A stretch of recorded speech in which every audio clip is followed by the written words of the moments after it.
thought I would share this. This week, I had initially planned to explore a particular aspect of a topic close to my heart. However, after a high school classmate, Anne-Marie, addressed her profound concerns, I was inspired to highlight another layer of that same subject.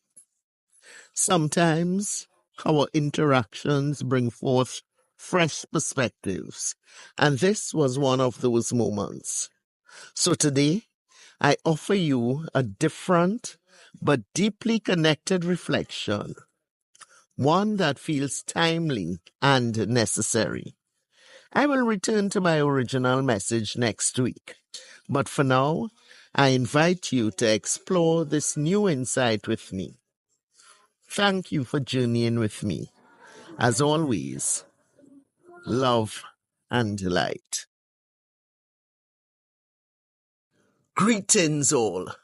Welcome to Wisdom Wednesday, where we confront not just the visible, but the unseen forces shaping our reality. This week, I was faced with an uncomfortable truth that pierced through my usual justifications. At the Pattaya Elephant Village in Thailand, my grandson Sphinx and I shared what many would call an experience of a lifetime, riding an elephant. But what began as a magical moment quickly turned into an inner battle, one that I think we all face, but too often choose to ignore. As we rode, I could not shake the discomfort of knowing that these majestic beings, once wild and free, were now molded to serve human entertainment. We tell ourselves it is harmless. After all, the money we pay goes towards their care, right? But what we often fail to admit is that we are a part of a much larger system. A system built on domination, control, and a deep manipulation of the truth. Let us be honest. How often do we dance around the real issue? We craft convenient stories to make ourselves feel better. We claim to love animals, yet we participate in their subjugation. We celebrate resilience in our children, yet we raise them to conform to systems that keep them docile, malleable, and in the end, compliant. We tell ourselves we are shaping them for success, when in reality, we are priming them to serve the same powers that have always ruled, those that thrive on control and manipulation. Are we really guiding them, or are we deluding ourselves? Take the elephants. Their spirits, once wild, are broken. Not by choice, not by evolution, but by force, by a system that thrives on their submission. And we are a part of it. We fund it, we experience it, and we justify it. We say it is okay because the ends justify the means, right? But is that the truth? Or is it just another layer of the delusion we are living under?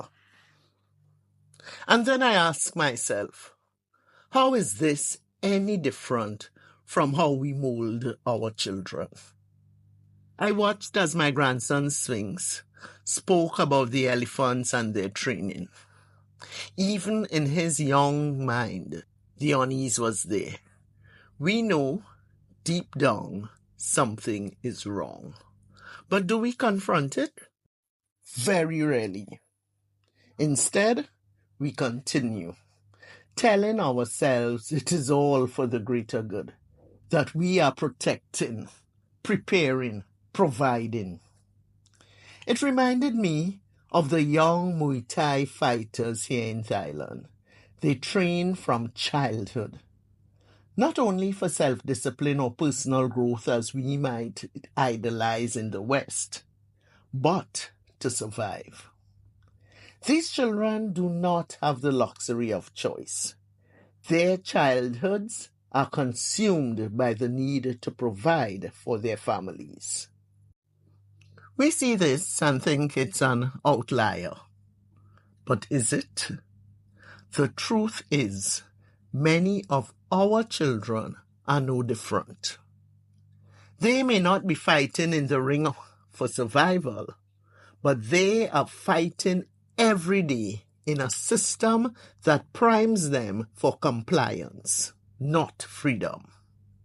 We say we are preparing them for life, but are we preparing them for the world, or for the world designed to keep them under control? From the moment they enter the school system, our children are molded, not to be free thinkers, not to challenge the status quo, but to fit into roles defined for them long before they were born. We teach them to play the game, to succeed within a framework that was not designed for their true greatness, but for the continuation of a system built on control. We teach them to thrive in environments where critical thinking is celebrated only when it does not rock the boat too much. And here's the hard truth. We, as parents, guardians, and even teachers, are part of this machinery. We do not question the system enough because we are too busy trying to survive within it. Like those elephants, like those children in Muay Thai, we are conditioned to accept our roles. We call it responsibility. We call it growth. We call it success. But in truth, what we are doing is conditioning the next generation to fit into the same oppressive systems that have shaped us. We are too afraid to confront the full brunt of the issue. This world runs on domination, and we are the willing participants. We soothe ourselves with noble ideals and gentle words. But let's face it, the wool has been pulled over our eyes. Whether we like it or not, we are all part of a vast network of control, where we are taught to submit, conform, and never question the deeper forces at play. So what can be done? This is where it gets uncomfortable. Because it is not as simple as making a few ethical choices or teaching our children to quote-unquote think for themselves. The entire system from top to bottom is designed to keep us dancing to its tune. But there is power in seeing it for what it is. The first step is confronting the illusion. We have to stop telling ourselves that we are free when we are still chained to the very systems we claim to despise. It is time to stop romanticizing resilience and start questioning the motives behind why resilience is even needed in the first place. Why do we need to put our children on paths that prepare them to endure systems of exploitation? Why are we content with survival when thriving, not just economically, but spiritually, mentally, and emotionally, should be our goal? The solution is radical awareness. We must teach our children to see through the veils that are placed over their eyes, the same veils that have been placed over ours. We must nurture their inner truth, the part of them that knows when something is deeply wrong, even if the world tells them otherwise. We must help them see beyond the illusions of success that society feeds them and connect to the core of who they truly are. It won't be easy. The world doesn't change just because we have opened our eyes. But once we see it, truly see it, there is no going back.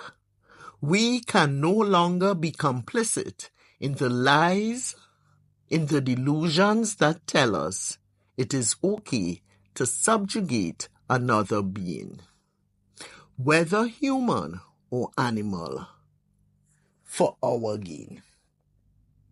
We must push back against a world that thrives on control, one that would have us believe that everything is fine as long as we play by its rules. We can break the cycle, but only if we first admit that the cycle exists. This is the truth we must confront. We have been taught to dance, to smile, to call it growth. But growth doesn't come from submission. True growth comes from the courage to break free from the chains that bind us. Chains we have worn for so long, we have forgotten they exist. So I ask you, as I ask myself, what are we really teaching our children? Are we guiding them toward their true potential? Or are we just teaching them to survive in a world designed to keep them small? It is time to face the full brunt of the issue. The world is being pulled from our eyes. What will we do with this new sight? Thank you for joining me on this journey. The time for gentle illusions is over.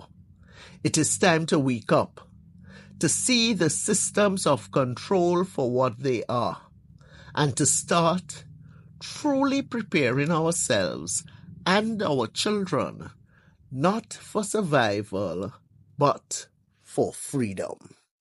As we bring this journey within to a close, I leave you with one question.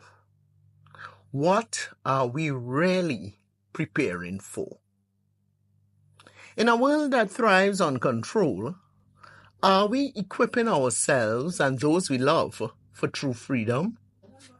Or are we simply rehearsing the role we have been given? It is time to break free from the dance of compliance and see the system for what it is. The power lies not in fighting against what we see, but in unraveling the illusions we have accepted as truth. We have a responsibility to ourselves and to future generations not to perpetuate this cycle of domination, but to rise above it. The question is not whether we can change the world, but whether we have the courage to begin with ourselves. Until next time, let us keep our eyes open and our minds free.